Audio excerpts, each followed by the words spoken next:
Omni कारमधून देशी दारूची मोठी तस्करी उधळली. पुंडलिक करेनवर अटकेत. स्थानिक गुन्हे अन्वेषण शाखेची यशस्वी कारवाई.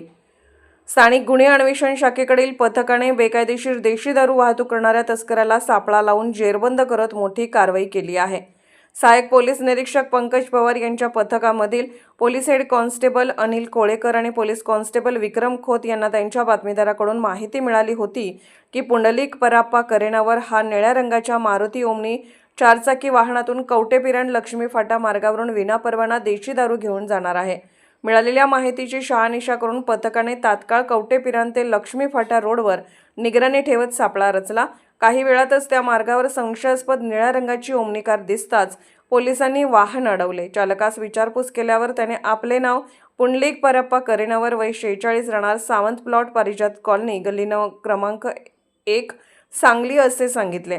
पोलिसांनी त्याला मिळालेल्या माहितीनुसार तपासाची कल्पना देत वाहनाची झडती घेतली असता ओमनी कारच्या पाठीमागील सीटवर देशी दारूचे बॉक्स आढळून आले. माल वाहतूक करण्याबाबतचा परवाना विचारला असता पुंडलिक करेनावर याच्याकडे कोणताही परवाना नसल्याचे स्पष्ट झाले. तसेच माल कोठून आणला व कोठे नेणार याबाबत विचारणा केली असता जादा दराने विक्री करण्यासाठी दारू घेऊन जात असल्याची कबुली आरोपीने दिली.